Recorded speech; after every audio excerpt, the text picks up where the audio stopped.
আসসালামু আলাইকুম। আশা করি সবাই ভালো আছেন। আমি নাফিজ ইসলাম। আজকে আপনাদের সঙ্গে সেট বিষয়ে আলোচনা করব। তো সেট জিনিসটা আসলে কি? সেট বলতে আসলে আমরা বুঝতে পারি যে কোনো কিছুর সংগ্রহ বা কোনো কিছুর কালেকশান। ধরা যাক আমার কাছে হ্যারি পটারের 7টা বই আছে, তার মানে হচ্ছে আমার কাছে হ্যারি পটারের 7টা বইয়ের একটা সেট আছে। তারপর আমি যদি বলি আমার কাছে বিভিন্ন ধরনের, ধরা যাক লাল, নীল, হলুদ, এরকম বিভিন্ন ধরনের কলম এর কালেকশন আছে। এই যে এই কালেকশনটা, এটাকে আমরা গণিতের ভাষায় বলবো আমার কাছে বিভিন্ন ধরনের কলমের সেট আছে। অর্থাৎ সেট বলতে আসলে আমরা বোঝাই যে বাস্তব জগতের যে কোনো কিছুর সংগ্রহই। এটা যে কোনো কিছু সংগ্রহ হতে পারে, বইয়ের সংগ্রহ, কলমের সংগ্রহ, ইভেন বলতে পারি আমরা যদি কোনো দোকানের কথা চিন্তা করি, দোকানে যে আমাদের বিভিন্ন ধরনের ডিভাইসের সংগ্রহ আছে, ওটাও কিন্তু সেটের একটা অংশ। ইভেন যদি আমরা এভাবে বলি যে আমাদের ক্লাসরুমের মধ্যে যে বেঞ্চগুলা, সেটাও কিন্তু একটা সেট, মানে বেঞ্চের যে একটা সংগ্রহ আছে আমাদের ক্লাসরুমে, সেটাও একটা সেট। আবার যদি আমরা বলি ক্লাসরুমে ফ্যানের একটা সংগ্রহ আছে, তার মানে ফ্যানেরটাও একটা সেট। অর্থাৎ এই সেট আসলে কিছুই না, সেট হচ্ছে যে কোনো কিছুর একটা কালেকশান। এখন এই সেটটাকে আমরা ম্যাথমেটিক্যালি কীভাবে প্রকাশ করি? তো যে কোনো কিছু সেটকে আমরা ম্যাথমেটিক্যালি প্রকাশ করি সেকেন্ড ব্র্যাকেট দিয়ে। অর্থাৎ আমি যদি এখানে লিখি যে আমার কাছে যে বইগুলো আছে, ধরা যাক হ্যারি পটারের সিজন 1, তারপরে season 2, season 3, season 4, season 5, season 6, season 7, এই যে 7টা সিজনের যে বই আমার কাছে আছে বা 7টা যে বই আছে, সেই বইয়ের সংগ্রহটাকে আমরা যে এই সেকেন্ড ব্র্যাকেটের মধ্যে লিখলাম, তাহলে এটাই হয়ে গেল আমার হ্যারি পটারের বইয়ের সেট। আবার ধরা যাক আমি যদি কলমের একটা সেট বানাইতে চাই, আমি বলতেছিলাম যে আমার কাছে বিভিন্ন রঙের কলম আছে। তাহলে আমি যদি বলি যে আমার কাছে লাল কলম,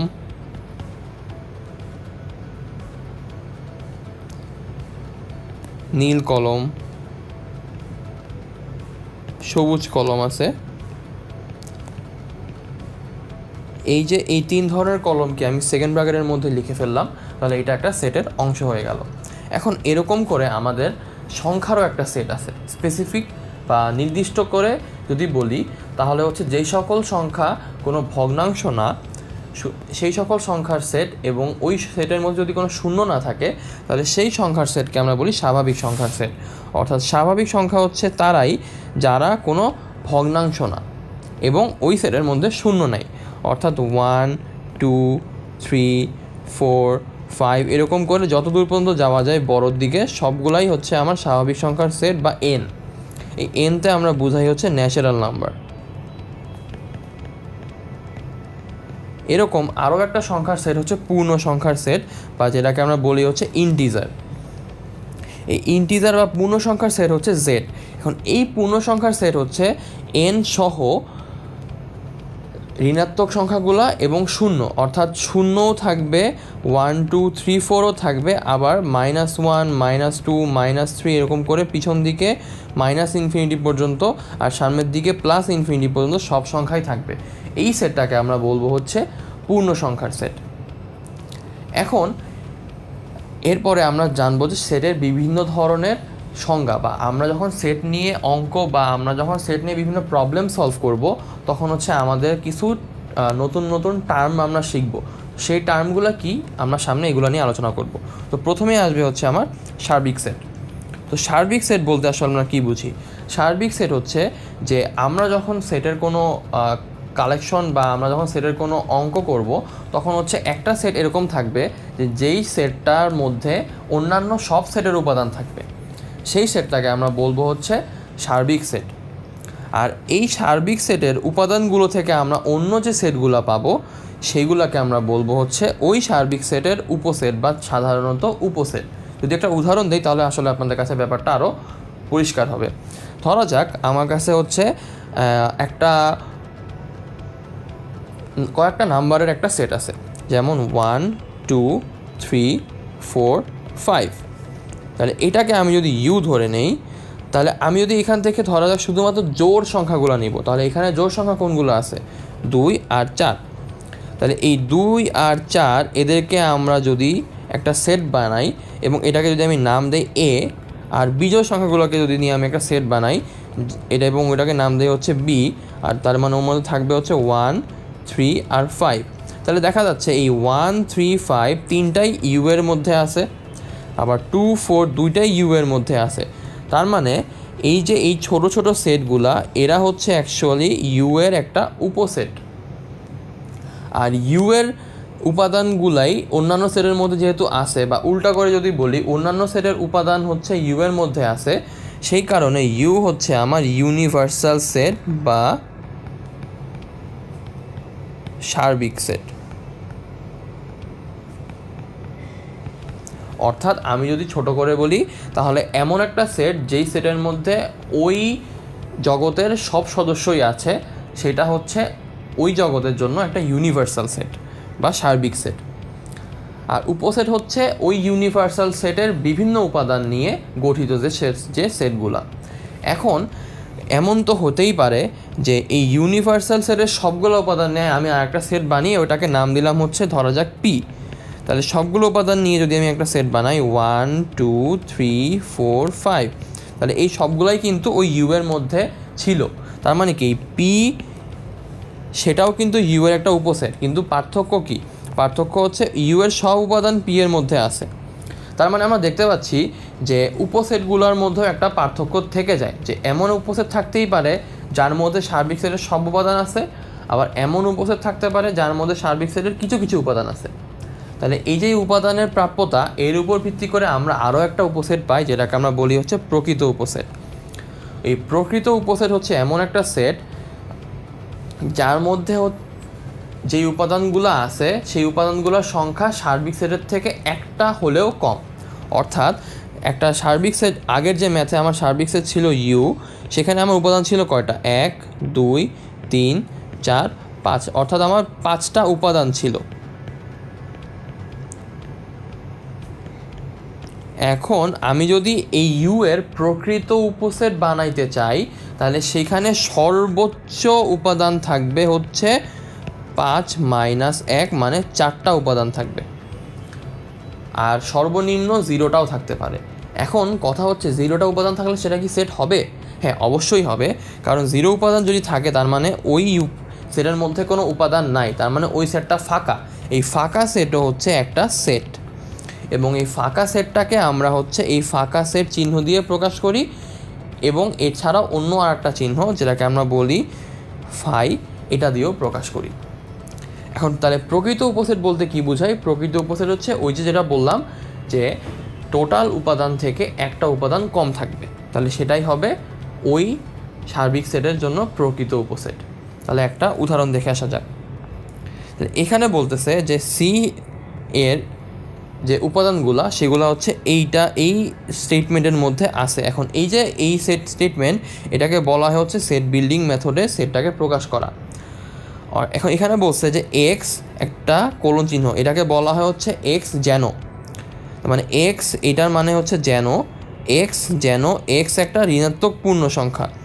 তার মানে ঋণাত্মক, তার মানে ওই সাইনটার সামনে একটা মাইনাস সাইন থাকবে, আর পূর্ণ সংখ্যা তার মানে হচ্ছে সে হচ্ছে জেড এর একটা উপাদান। তার মানে এক্স যেন এক্স ঋণাত্মক পূর্ণ সংখ্যা, এবং এক্সের যে বর্গ সে 18 থেকে ছোট।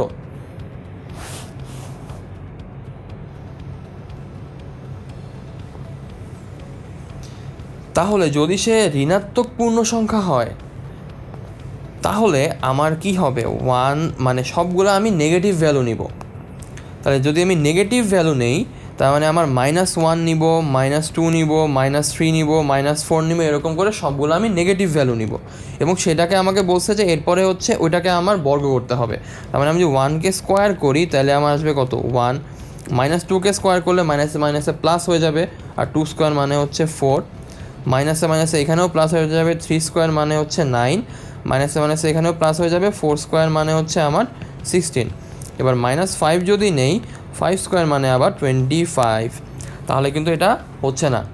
অর্থাৎ আমার শুধুমাত্র এখানে এই এক্স স্কোয়ার 18 থেকে ছোট এরকম শর্ত আমার মেনে চলতেছে কত পর্যন্ত? -4 পর্যন্ত। তার মানে আমার উত্তরটা হবে হচ্ছে -1 -2 -3 -4 এই সবগুলা। অর্থাৎ এই অ্যান্সারটা হতো যদি আমাকে বলা হতো ধনাত্মক পূর্ণ সংখ্যা, কিন্তু আমাকে তো বলছে ঋণাত্মক পূর্ণ সংখ্যা, তার মানে আমার অ্যান্সার হবে হচ্ছে এইটা, এখানে অ্যান্সারটা নাই। ওকে, পরেরটায় যাওয়া যাক। পরের কোশ্চেনে আমাকে বলছে যে স্বাভাবিক সংখ্যার সেটের ক্ষুদ্রতম সদস্য মানে সবচেয়ে ছোট সদস্য কোনটা। এখন স্বাভাবিক সংখ্যার সেটকে আমরা কি দিয়ে প্রকাশ করি? এন দিয়ে প্রকাশ করি। তাহলে এন এর সবচেয়ে ছোট মেম্বার মানে সবচেয়ে শুরুর দিকের মেম্বারটা কে? 1। এর নিচে তো আর কোনো সংখ্যা নাই, তার মানে স্বাভাবিক সংখ্যার সেটের ক্ষুদ্রতম সদস্য হচ্ছে 1। ওকে, এরপরে হচ্ছে ফাঁকা সেট, যেটা আমি আগেই বলে আসছি। ফাঁকা সেটকে আমরা প্রকাশ করি হচ্ছে ফাঁকা চিহ্ন দিয়ে অথবা হচ্ছে ফাই দিয়ে, এবং এই সেটটার মধ্যে কোনো উপাদান থাকে না। ওকে, এরপরে টপিকে যাই। এরপরে আমরা শিখব হচ্ছে সেটের অন্তর। তাহলে এই যে চিহ্নটা, এটাকে আমরা বলি হচ্ছে বাদ। তাহলে এটাকে আমরা পড়ব হচ্ছে এ বাদ বি এভাবে। এখন এ বাদ বি বলতে আসলে কি বোঝায়? এ বাদ বি বলতে বোঝায় যে এ বাদ বি হচ্ছে এমন একটা সেট যেখানে এ আর বি এর কমন উপাদানগুলো আমরা বাদ দিয়ে দিয়ে এ এর সেটটা লিখব। তাহলে যেই সেটটা আমরা পাবো সেটাই হবে হচ্ছে এ বাদ বি।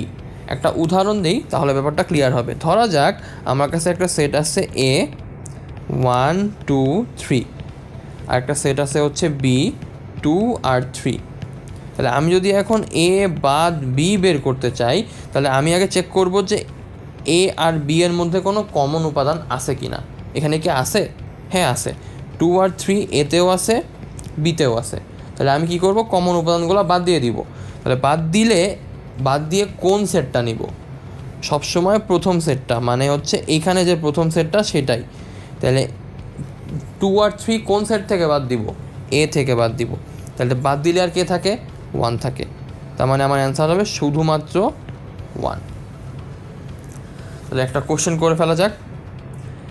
আমাকে বলছে যে এক্স যেন এক্স 12 এর গুণনীয়ক সমূহ। তাহলে গুণনীয়ক বলতে কি বোঝায়? গুণনীয়ক বলতে বোঝায় এমন সংখ্যাগুলা যেই সংখ্যা দিয়ে আমি 12কে ভাগ করলে নিচে বিভাজ্য হবে। তাহলে আমি 12কে ভেঙে ফেলি, তাহলে কত আসবে? 2 × 6, তারপরে 2 × 2 × 3। আমি যদি অন্যভাবে করি তাহলে 2 × 6 আর আসবে হচ্ছে 6 × 2 আর আসবে হচ্ছে 1 × 12। তার মানে 12 এর গুণনীয়ক কারা? 1, আরেকটা আসবে হচ্ছে 4 × 3।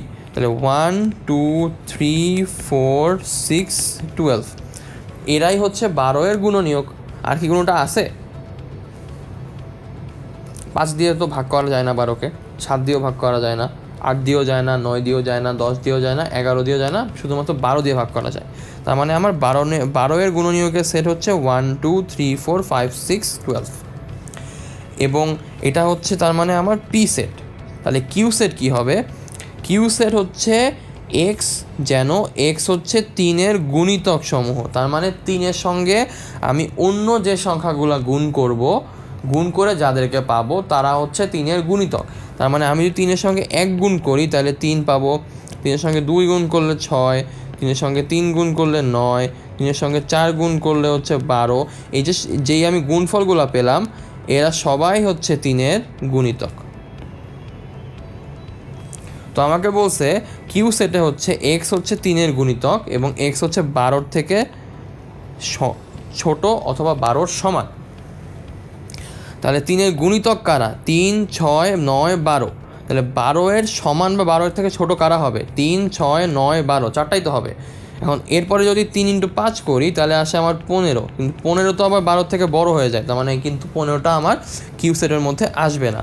তাহলে Q set is equal to আসবে আমার 3 6 9 12। তাহলে এবার আমাকে বের করতে বলছে পি মাইনাস কিউ। এই পি মাইনাস কিউ লেখা যে কথা, পি বাদ কিউ লেখা কিন্তু একই কথা। তাহলে আমি যদি এখন পি বাদ কিউ বা পি মাইনাস কিউ করি তাহলে আমি কি করব? চেক করব আগে যে পি আর কিউ এর মধ্যে কমন উপাদান কে কে আছে। তাহলে আমি যদি এখন চেক করি পি আর কিউ এর মধ্যে কমন উপাদান কে, তাহলে দেখো এখানে 3 আছে, এখানেও 3 আছে, এখানে 6 আছে, এখানেও 6 আছে, এখানে 12 আছে, এখানেও 12 আছে। তাইলে এই 3টা বাদ যাবে। কোন সেট থেকে বাদ যাবে? এই শুরুতে যে সেটটা আছে, তার মানে এই পি সেট থেকে এই 3টা বাদ দিয়ে দিব। তাহলে থাকে কে? 1 2 4। তাহলে এই পি বাদ কিউ হবে হচ্ছে 1 2 4। বুঝতে পেরেছি? আশা করি সবাই বুঝতে পেরেছি ম্যাথটা। ওকে, তাহলে পরেরটায় যাওয়া যাক। পরের ম্যাথে আমাকে বলছে যে 2টা সেট দেওয়া আছে,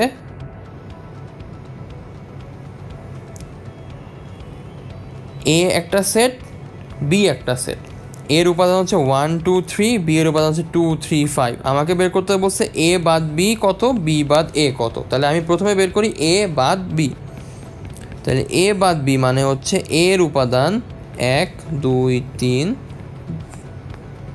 বিয়োগ 2, বি এর উপাদান 2 3 5। তার মানে এখানে কমনগুলা কে আছে? 2 3 2 3। শুরুতে কে আছে? এ। তার মানে 2 3 আমি কোথা থেকে বাদ দিব? প্রথম সেট থেকে বাদ দিব। তার মানে আমার উত্তর আসবে শুধুমাত্র 1। এবার যদি আমি বি বাদ এ করি, তাহলে বি এর উপাদান হচ্ছে 2 3 5 মাইনাস হচ্ছে 1 এর উপাদান 1 2 3। কমন উপাদানকে 2 3 2 3। কার থেকে বাদ দিব? এখানে যে প্রথমে আছে হচ্ছে বি। তাহলে কোন সেট থেকে বাদ দিব? এই সেট থেকে বাদ দিব। তার মানে আমার অ্যান্সার কত আসবে? 2 আর 3 বাদ, শুধুমাত্র অ্যান্সার হচ্ছে 5। আশা করি এই বাদের ব্যাপারটা সবার কাছে ক্লিয়ার। ওকে, এরপরের টপিকে যাই। এরপরের টপিকটা হচ্ছে আমার পূরক সেট। পূরক সেট মানে হচ্ছে এই সার্বিক সেট থেকে আমি যদি তার কোনো উপসেটকে বাদ দিয়ে দেই, বা যদি আরও স্পেসিফিক্যালি বলি, আমি যদি সার্বিক সেট থেকে কোনো একটা উপসেটের উপাদানগুলো বাদ দিয়ে দেই, তাহলে যে সেটটা পাবো সেই সেটটা হচ্ছে ওই উপাদান, মানে ওই সেটের একটা পূরক সেট। অর্থাৎ আমি যদি সার্বিক সেট ইউ থেকে সার্বিক সেটের একটা উপসেট এ কে বাদ দিয়ে দেই, তাহলে যেই সেটটা আমি পাবো এইটার বিয়োগফল হিসাবে, সেই সেটটাকে আমি বলবো হচ্ছে এ এর একটা পূরক সেট। অর্থাৎ ইউ ইজ ইকুয়াল টু, যদি আমি ধরে নেই 1 2 3 4 5 6 7, আর এ ইজ ইকুয়াল টু যদি আমি ধরি 2 4 6, তাহলে আমার এ প্রাইম হবে হচ্ছে ইউ বাদ এ।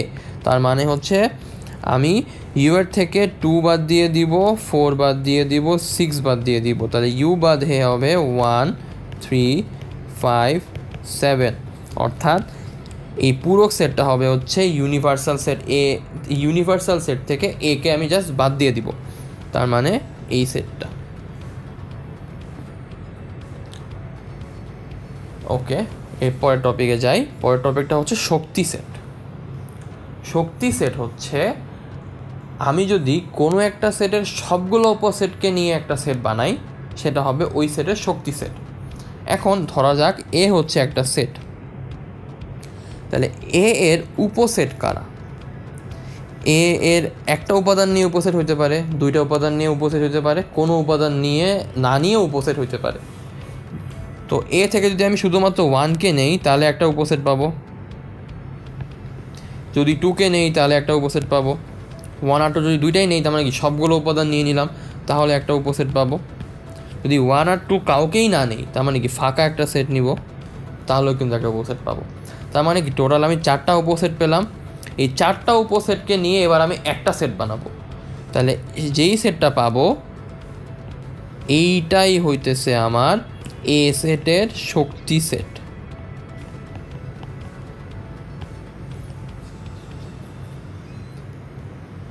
এখন যদি আমি এতে একটা মাত্র উপাদান নিতাম, ধরা যাক এ সেটে শুধুমাত্র আছে 2, তাহলে এই একটা মাত্র উপাদান একবার নিয়ে আমি 2 একটা সেট পেতাম, একটা মাত্র উপাদান একবারও না নিয়ে আমি একটা ফাঁকা সেট পেতাম।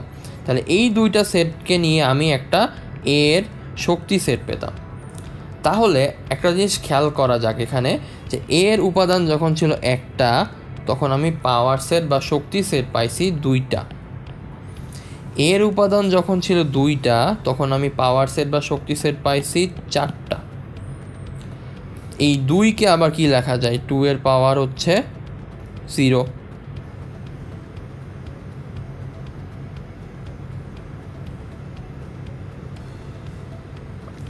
এই 2কে আবার কি লেখা যায়? 2 এর পাওয়ার হচ্ছে 1। আবার এই 4কে কি লেখা যায়, 2 এর পাওয়ার হচ্ছে 2। যদি এরকম হইতো যে এ সেটে কোনো উপাদান নাই, তার মানে কি ফাঁকা সেট, তাহলে এর ফাঁকা সেটের শক্তি সেট কি আসতো, ফাঁকা সেট ফাঁকা সেট। তাহলে একটা সেট পাইতাম না, কোনো উপাদান নাই, তাও আমি একটা পাওয়ার সেট পাইছি। তার মানে 2 এর পাওয়ার 0 বসাইলেও কিন্তু আমার 1 চলে আসে, আবার 2 এর পাওয়ার 1 বসাইলে 2 চলে আসে, 2 এর পাওয়ার 2 বসাইলে 4 চলে আসে, 2 এর পাওয়ার যদি 3 বসাই তাহলে কত আসবে, 8। তার মানে যদি কোনো পাওয়ার সেট মানে যদি কোনো সেটের উপাদান সংখ্যা 3 হয় তাহলে তার পাওয়ার সেট পাবো কত, 2⁻³ মানে হচ্ছে 8টা। এই যে যদি কোনো সেটের উপাদান সংখ্যা n হয়, তার মানে আমরা বলতে পারতেছি ওই সেটের পাওয়ার সেট কয়টা হবে, 2n সংখ্যক। এটা হচ্ছে আমার একটা ফর্মুলা যে যদি কোনো সেটের পাওয়ার সেট বা যদি কোনো সেটের উপাদান সংখ্যা n হয় তাহলে ওই সেটের পাওয়ার সেট আসবে 2 এর পাওয়ার n। আশা করি আমরা ব্যাপারটা বুঝতে পেরেছি। তাহলে একটা ম্যাথ করা যাক। আমাকে বলছে যে x যেন x হচ্ছে ফিবোনাচ্চি সংখ্যা। তাহলে ফিবোনাচ্চি সংখ্যা কি সেটা আমাদের জানতে হবে। তো ফিবোনাচ্চি সংখ্যা হচ্ছে এমন একটা ধারার সংখ্যা যেই ধারার আগের 2টা পদ যোগ করলে পরের পদ পাওয়া যায়। ধারাটা আমরা আগে জেনে নেই। ধারাটা হচ্ছে 1 1 2 3 5 8 13 21 এরকম করে যত দূর আগানো যায়। তাহলে দেখা যাচ্ছে যে 1 আর 1 যদি আমি যোগ করি এখানে, তাহলে আমি পাবো হচ্ছে 2। আবার 1 আর 2 যোগ করলে পাবো হচ্ছে 3। 2 আর 3 যোগ করলে 5। 3 আর 5 যোগ করলে 8। 5 আর 8 যোগ করলে 13। 8 আর 13 যোগ করলে 21। এই যে আগের 2টা সংখ্যা যোগ করে আমি যে পরের সংখ্যাটা পাচ্ছি, এটাই হচ্ছে ফিবোনাচ্চি ধারার বৈশিষ্ট্য। তো আমাকে কি বলছে যে x হচ্ছে এমন একটা সংখ্যা যেটা হচ্ছে ফিবোনাচ্চি এবং x এর যে বর্গ সে হচ্ছে 64 থেকে ছোট। তাহলে ফিবোনাচ্চি নাম্বার কে কে, 1 2 3 5 8 13 21। তাহলে 1 এর বর্গ কত, 1। 2 এর বর্গ কত, 4। 3 এর বর্গ 9। 5 এর বর্গ 25। 8 এর বর্গ 64। 13 এর বর্গ 269। এইটা কিন্তু কি হয়ে গেছে, 64 থেকে কিন্তু আর ছোট নাই। তার মানে এই x যে ফিবোনাচ্চি নাম্বার, তাহলে x ফিবোনাচ্চি নাম্বারের আমার উপাদান কয়টা আসতেছে, 1টা 2টা 3টা 4টা 5টা। তার মানে হচ্ছে উপাদানগুলো আসবে 1 2 3 5 8। তার মানে এই এ সেটের উপাদান আসবে 1 2 3 5 8। কয়টা উপাদান হইল, 1 2 3 4 5। তার মানে 5টা উপাদান। আমরা মাত্রই শিখে আসছি যে যদি কোনো সেটের উপাদান সংখ্যা n হয় তাহলে সেই সেটের পাওয়ার সেট আসবে 2 এর পাওয়ার n বা 2n। তাহলে এখানে আমাকে পাওয়ার সেট অফ a বের করতে বলছে। তাহলে আমার পাওয়ার সেট অফ এর অ্যান্সার আসবে 2⁵। তাহলে 2⁵ এর ভ্যালু কত আমরা যদি ক্যালকুলেটর দিয়ে বের করি তাহলে আসবে 2⁵ ইজ ইকুয়াল টু 32। তার মানে আমার অ্যান্সার হচ্ছে 32। আচ্ছা, তাহলে পরেরটায় যাওয়া যাক। আমাকে বলছে যে x যেন x হচ্ছে একটা মৌলিক সংখ্যা এবং x হচ্ছে 5-এর থেকে ছোট। তাহলে মৌলিক সংখ্যা কোনগুলা, মৌলিক সংখ্যা হচ্ছে এমন একটা সংখ্যা যেই সংখ্যাগুলার শুধুমাত্র ওই সংখ্যা এবং 1 ছাড়া অন্য কোনো উৎপাদক নাই। তাহলে 5-এর থেকে ছোট এরকম সংখ্যা কারা আছে, 1 2 3 4 5। 1-এর 1 ছাড়া কোনো উৎপাদক নাই, 2-এরও 1 ছাড়া কোনো উৎপাদক নাই, 3-এরও 1 ছাড়া কোনো উৎপাদক নাই, কিন্তু 4 কিন্তু আবার 2 দিয়ে ভাগ করা যায়। মানে 4 এই সেটের মধ্যে আসবে না। 5কেও নিতাম কিন্তু আমাকে বলছে 5-এর থেকে ছোট হইতে হবে, সমান তো বলে নাই, তার মানে 5ও কিন্তু আসবে না। তার মানে এ সেটের উপাদান আসলে 1 2 আর 3। তাহলে এ সেটের সদস্য সংখ্যা কতজন হইল, 3টা। তার মানে উত্তর হচ্ছে 3। এবার আমরা শিখবো হচ্ছে সেটের অপারেশন। তো সেটের অপারেশন মানে হচ্ছে আমাকে কতগুলো সেট দিয়ে দিবে, ওই সেটের দিয়ে আমরা কতগুলো কাজ করব। তো আমাকে বলছে যে দুইটা সেটের সংযোগ, সংযোগ মানে কি? যোগ করা। তার মানে দুইটা সেটের সংযোগ মানে হচ্ছে সেটের উপাদানগুলোকে আমরা এক করে দিব। এটাকে আমরা প্রকাশ করি হচ্ছে ইউনিয়ন বা ইউ দিয়ে। সংযোগকে আমরা ইংলিশে বলি হচ্ছে ইউনিয়ন। এ আর বি যদি দুইটা সেট হয় তাহলে এর সংযোগকে আমরা প্রকাশ করব হচ্ছে এ ইউনিয়ন বি দিয়ে। এরপরে আসি সেটের ছেদ বা হচ্ছে ইংরেজিতে যদি বলি ইন্টারসেকশন।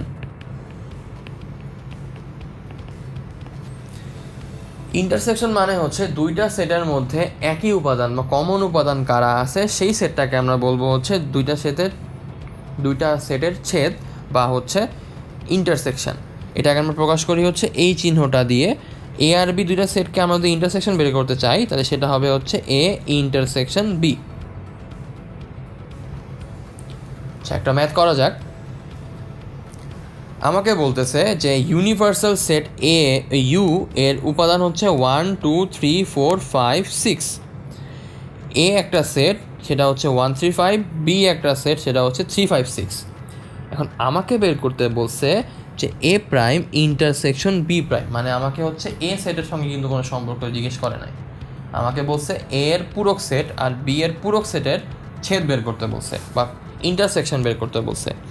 তাহলে আমাকে আগে বের করতে হবে এ এর পূরক সেটটা কত, সেটা কি আসবে ইউ বাদ এ। তার মানে হচ্ছে 1 2 3 4 5 6 বাদ 1 3 5। তার মানে ইউ থেকে আমরা হচ্ছে 1 3 আর 5 বাদ দিয়ে দেবো। তার মানে থাকতেছে আমার হচ্ছে 2 4 6। তাহলে এ প্রাইম ইজ ইকুয়াল টু 2 4 6। একইভাবে বি প্রাইম আসবে হচ্ছে ইউ বাদ বি, মানে হচ্ছে 1 2 3 4 5 6 মাইনাস হচ্ছে 3 5 6। তাহলে এখান থেকে আমি 3 5 আর 6 বাদ দিয়ে দিলে থাকতেছে 1 2 4। এবার আমি বের করব হচ্ছে এ প্রাইম ইন্টারসেকশন বি প্রাইম, মানে হচ্ছে 2 4 6 ইন্টারসেকশন 1 2 4। এখন ইন্টারসেকশন মানে হচ্ছে কমন উপাদান। তার মানে এখানে কে কে আছে, এখানেও 2 আছে, এখানেও 2 আছে, এখানেও 4 আছে, এখানেও 4 আছে। তাহলে আমার অ্যান্সারটা হবে হচ্ছে 2 আর 4 এটার সেট। আচ্ছা, এখানে বলছে যে এ একটা সেট যেখানে এক্স উপাদানগুলো এমন যে এক্স যেন এক্স হচ্ছে ধনাত্মক পূর্ণ সংখ্যা এবং এক্সের বর্গ 25-এর থেকে ছোট। বিতে বলছে যে এক্স যেন এক্স হচ্ছে মৌলিক সংখ্যা এবং এখানেও এক্সের বর্গ 25-এর থেকে ছোট। কিন্তু সিতে বলছে এক্স হচ্ছে মৌলিক পূর্ণ সংখ্যা কিন্তু এক্সের বর্গ 25-এর সমান। একটা জিনিস সেটা হচ্ছে মৌলিক সংখ্যা আর মৌলিক পূর্ণ সংখ্যা কিন্তু একই জিনিস। কারণ কি, মৌলিক সংখ্যাতে আমরা কি বলতেছিলাম যে মৌলিক সংখ্যা হচ্ছে এমন একটা সংখ্যা যেই সংখ্যার উৎপাদকগুলো হচ্ছে এক এবং ওই সংখ্যাটাই। তাহলে যদি এক এবং ওই সংখ্যাটাই ছাড়া ওই সংখ্যাটার ওর কোনো উৎপাদক না থাকে তাহলে মৌলিক পূর্ণ সংখ্যার ক্ষেত্রে আমার কি নেগেটিভ মানগুলো আসতে পারবে? আসতে পারবে না কিন্তু। কারণ নেগেটিভের ক্ষেত্রে কি আসবে, যদি আমি ধরে নিই -2 নিলাম, -2 এর 1 একটা উৎপাদক, 2 একটা উৎপাদক, -2 একটা উৎপাদক, -1ও একটা উৎপাদক। তার মানে কি এই নেগেটিভ সংখ্যাগুলো কিন্তু অ্যাকচুয়ালি মৌলিক সংখ্যা হতে পারবে না। তাহলে মৌলিক সংখ্যা মানে হচ্ছে শুধুমাত্রই ধনাত্মক সংখ্যা। তার মানে পূর্ণ সংখ্যা যদি আমাকে বলে মৌলিক পূর্ণ সংখ্যা, সেখানে কিন্তু অ্যাকচুয়ালি আমার এই 1 2 3 মানে ধনাত্মকগুলোই শুধুমাত্র আসবে। আচ্ছা, তাহলে এবার শুরু করা যাক যে এক্স যেন এক্স হচ্ছে ধনাত্মক পূর্ণ সংখ্যা এবং এক্সের বর্গ 25-এর থেকে ছোট আসবে। তাহলে আমি ধরে নিই যে প্রথমে আমি নিব হচ্ছে 1, তারপরে নিব 2, তারপরে নিব 3, তারপরে নিব 4, তারপরে নিব 5, তারপর নিব 6। তাহলে 1 স্কোয়ার ইজ ইকুয়াল টু কত 1, 2 স্কোয়ার হচ্ছে 4, 3 স্কোয়ার হচ্ছে 9, 4 স্কোয়ার 16, 5 স্কোয়ার 25 আর 6 স্কোয়ার হচ্ছে 36। এখন এক্সের বর্গ 25-এর থেকে ছোট হতে হবে। তাহলে আমরা কোন কোন সংখ্যা নিতে পারবো? 16 পর্যন্ত নিতে পারবো, 25 কিন্তু নিতে পারবো না, কারণ আমাকে 25-এর থেকে সমান কিন্তু বলে নাই। তাহলে আমার এ সেটের উপাদান আসবে 1 2 3 আর 4। এবার বি এরটায় আসি। বি এরটায় আমাকে বলছে এক্স হচ্ছে মৌলিক সংখ্যা এবং এক্সের বর্গ 25-এর থেকে ছোট।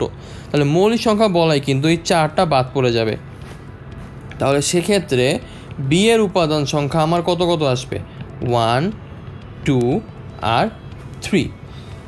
এবার আসি সি এর ক্ষেত্রে। সি এর ক্ষেত্রে আমাকে বলছে যে এক্স হচ্ছে মৌলিক পূর্ণ সংখ্যা এবং এক্সের বর্গ 25-এর থেকে ছোট।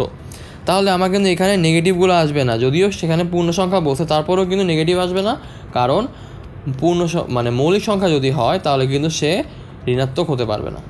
তাহলে আমার মৌলিক পূর্ণ সংখ্যা বা মৌলিক সংখ্যা এর বর্গ 25-এর সমান এরকম কোন সংখ্যাটা আছে? শুধুমাত্র একটাই কিন্তু আছে, মানে হচ্ছে 5। তার মানে সি ইজ ইকুয়াল টু 5। এবার আমাকে বের করতে বলছে A intersection B intersection C. তার মানে এ বি সি 3টা সেটের মধ্যেই যারা কমন তাদেরকে আমার বের করতে হবে। তার মানে এ আর বি এর মধ্যে কমন কারা? 1 2 3 1 2 3।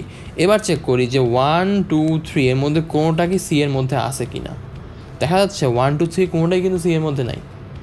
তার মানে অ্যাকচুয়ালি যে A intersection B intersection C, এটা বলতে আসলে আমাকে একটা ফাঁকা সেট বোঝাচ্ছে, কারণ কোনো উপাদানই এর মধ্যে নাই। আশা করি ম্যাথটা বুঝতে পেরেছেন। তাহলে পরেরটায় যাওয়া যাক।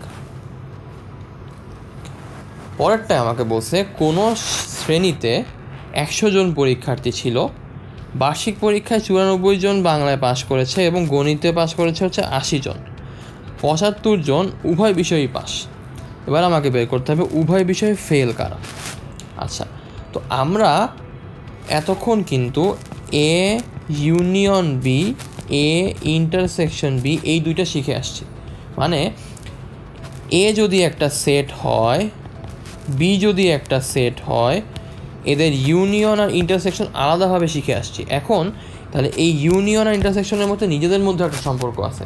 সম্পর্কটা হচ্ছে A union B is equal to হচ্ছে এ প্লাস বি মাইনাস হচ্ছে এ ইন্টারসেকশন বি, যদি এ আর বি এর মধ্যে কমন উপাদান থাকে। যদি আমি ধরে নিই set of A union B হচ্ছে set of A plus set of B minus হচ্ছে set of A intersection B, যদি এ আর বি এর মধ্যে কমন উপাদান থাকে। আর যদি কমন উপাদান না থাকে তাহলে এ ইউনিয়ন বি মানে কি? এ আর বি এর উপাদানগুলোর যোগফল। তার মানে S of A union B তখন আসবে শুধুমাত্র S of A plus S of B, কারণ এখানে কোনো কমন উপাদান নাই।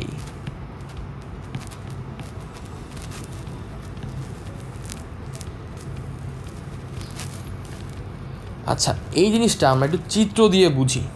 আপনাদের যদি প্রয়োজন হয় আপনারা এটাকে স্ক্রিনশট নিয়ে রাখতে পারেন। আচ্ছা, তাহলে আমরা চিত্র দিয়ে এবার একটু বুঝি। ধরা যাক এইটা হচ্ছে আমার এ এর সেট আর এইটা হচ্ছে আমার বি এর সেট। এখন আমি যদি এ ইউনিয়ন বি বলি, তার মানে কি এই সেটের সব উপাদান নিব, এই সেটের সব উপাদান নিব। কিন্তু আমি বলছিলাম যে এ আর বি এর মধ্যে কিন্তু কেউ কমন নাই। তার মানে আমি যদি এখন এ ইউনিয়ন বি বলি, তার মানে কি এ আর বি এর সব উপাদান নিতে হবে। তার মানে আমার কি আসবে? এ এর উপাদান প্লাস বি এর উপাদান। এবার আমি যদি চিন্তা করি যে এ আর বি দুইটা সেট, কিন্তু এবার এ আর বি এর মধ্যে কমন উপাদান আছে, মানে এতটুকু হচ্ছে এদের মধ্যে কমন। তাহলে এখন যদি আমি এ ইউনিয়ন বি এর ক্ষেত্রে এ প্লাস বি লিখি, তাহলে এ একবার নিলাম, ঠিক আছে? তাহলে এতটুকু আসলো।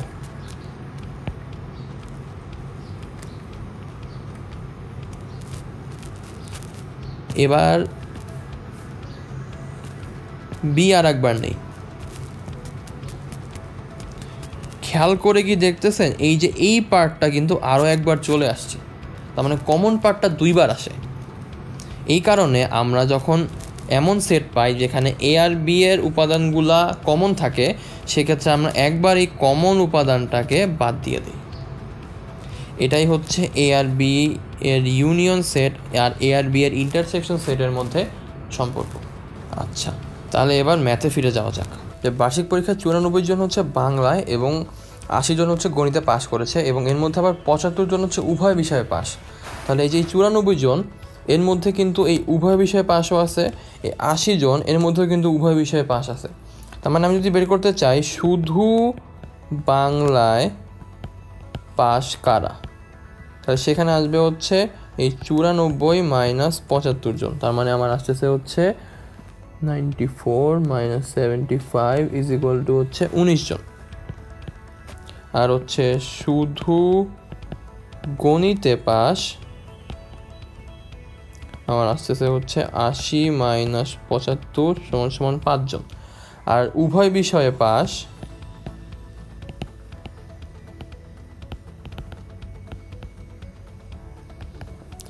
আমার হচ্ছে 75 জন। তার মানে হচ্ছে আমার টোটাল শুধুমাত্র পাস করছে 99 জন। এখন একটা জিনিস খেয়াল করা দরকার, সেটা হচ্ছে শুধু বাংলায় যারা পাস তারা কিন্তু আবার গণিতে ফেল, আবার শুধু গণিতে যারা পাস তারা কিন্তু আবার বাংলায় ফেল। তার মানে আমরা তো এটা বুঝতে পারতেছি এই 99 জনের মধ্যে আমার কিন্তু এক বিষয়ে ফেল আছে। মানে এই 99 জন মানুষের মধ্যে এমন মানুষও আছে যারা হচ্ছে একটা মাত্র বিষয়ে কিন্তু ফেল করছে। আমার টোটাল মানুষ ছিল 100 জন। তার মানে আমার এই 100 জনের মধ্যে সবাই আছে, আর 99 জনের মধ্যে এক বিষয়ে ফেল, এক বিষয়ে পাস, দুই বিষয়ে পাস, এই 3 ধরনের লোক আছে। তাহলে নাই কারা? দুই বিষয়ে ফেল নাই। তার মানে টোটাল নাম্বার থেকে যদি আমি এদেরকে বাদ দিয়ে দেই তাহলে আমি কী পেয়ে যাবো? তারা দুই বিষয়ে ফেল। তার মানে উভয় বিষয়ে ফেল মানে বা দুই বিষয়ে ফেল, এদেরকে বের করার জন্য আমি কী করবো? 100 থেকে একে বাদ দিয়ে দিব। তার মানে আমার এই একজনই হচ্ছে উভয় বিষয়ে ফেল করেছে। আচ্ছা, তাহলে পরেরটায় যাওয়া যাক। পরেরটা আমাকে বলছে একটা ক্লাসে 25 জন ছাত্রছাত্রী, তার মধ্যে 15 জন ইতিহাস, 17 জন ভূগোলে, আর 3 জন হচ্ছে দুইটার কোনো বিষয়ই নেয় নাই। তাহলে আমাকে বলছে কতজন শিক্ষার্থী দুই বিষয়ই নিছে। তাইলে আমাকে বের করা লাগবে যে যেই বিষয়গুলো দুইজন শিক্ষার্থীই নিছে। তাইলে আমি যদি 25 জন থেকে যারা কিছুই নেয় নাই তাদেরকে বাদ দিয়ে দেই, তাহলে আমার থাকে কয়জন? 25 মাইনাস 3 মানে হচ্ছে 22 জন। এই 22 জনের মধ্যে আমার এক বিষয় নিছে যে সে আছে, আর দুই বিষয় নিছে যে সে আছে। তাইলে আমাকে এখন বের করতে হবে যারা উভয় বিষয় নিছে। তাইলে উভয় বিষয় নেওয়া মানে অ্যাকচুয়ালি কি? যে ইতিহাসের সেট আর ভূগোলের সেট যেটার মধ্যে কমন থাকবে। তাহলে আমি যদি ধরে নিই ইতিহাসের সেট হচ্ছে আমার এইচ, তাইলে এইচের মান হচ্ছে আমার 15, আর ভূগোলের সেট জি, এই জি এর মান হচ্ছে আমার 17। তাহলে আমার এইচ ইউনিয়ন জি আমার আসবে হচ্ছে 22। তাহলে H union G is equal to কি? H plus G minus H intersection G. তাহলে 22 is equal to 15 plus 17 minus H intersection G. তাহলে H intersection G is equal to 15 plus 17 minus 22। তাহলে আমার আসতেছে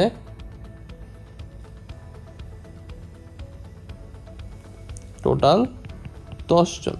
তাহলে এই 10 জন হচ্ছে আমার উভয় বিষয়ই নিছে, কারণ এটা হচ্ছে এইচ ইন্টারসেকশন জি এর ভ্যালু। ওকে, পরেরটাই যাই। আমাকে বলছে কোনো স্কুলের 32 জন ছাত্রের মধ্যে 18 জন গান পছন্দ করে, 16 জন কবিতা পছন্দ করে, আর 7 জন দুইটা বিষয়ই পছন্দ করে। তার মানে গান যে পছন্দ করে সেও আছে, কবিতা যে পছন্দ করে সেও কিন্তু আছে। কিন্তু আমাকে বের করতে বলছে কতজন কোনো বিষয়ই পছন্দ করে না। তার মানে আমাকে এখন বের করা লাগবে যে কারা কারা কেবল মানে অন্তত একটা মাত্র বিষয় পছন্দ করে। মানে গান যারা পছন্দ করে তাদেরকেও নিব, যারা কবিতা পছন্দ করে তাদেরকেও নিব, যারা দুইটাই পছন্দ করে তাদেরকেও নিব। এই যেই পছন্দগুলা যদি আমি টোটাল থেকে বাদ দিয়ে দিই তাহলে আমি কী পেয়ে যাব? অপছন্দগুলো পাবো। তার মানে গান পছন্দগুলো নিব, এটা কিন্তু আবার শুধু গান পছন্দ হতে হবে। তারপরে নিব হচ্ছে শুধু কবিতা পছন্দ, এরপরে নিব হচ্ছে গান প্লাস কবিতা, দুইটাই পছন্দ। তাহলে শুধু গান পছন্দ যারা, তারা ছিল হচ্ছে এই 18 জন মাইনাস 7 জন, কারণ 7 জন কি দুইটাই পছন্দ করে। তাহলে 18 মাইনাস 7, শুধু কবিতা কি 16 মাইনাস 7, আর গান প্লাস কবিতা কত আসবে, শুধুমাত্র 7। তাহলে আমার উত্তরটা আসবে, টোটাল আসতেছে আমার 27 জন। তাহলে এই 27 জন হচ্ছে একটা বিষয় অন্তত পছন্দ করে। তাইলে কোনোটাই পছন্দ না,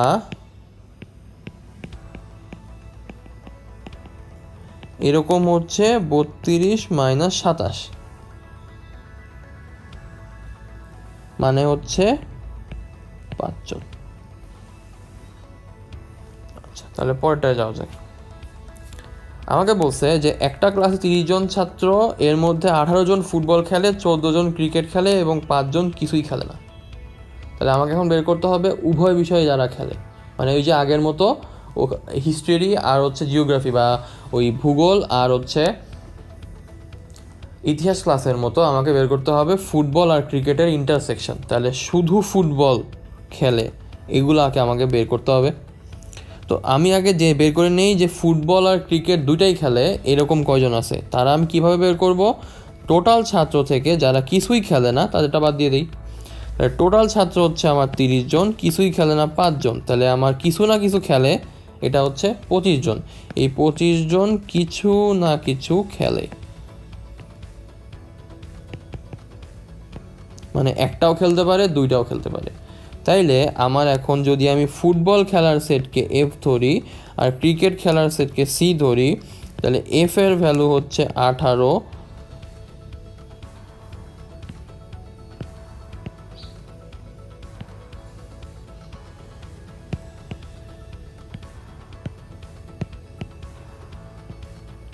সি এর ভ্যালু হচ্ছে 14, আর এফ ইউনিয়ন সি এর ভ্যালু হচ্ছে 25। তাহলে F union C is equal to F plus C minus F intersection C. তাহলে 25 is equal to 14 plus 18 minus F intersection C. তাহলে এফ ইন্টারসেকশন সি হচ্ছে 18 প্লাস 14 মাইনাস 25,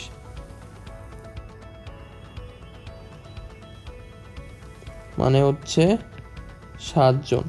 তাহলে এই 7 জন হচ্ছে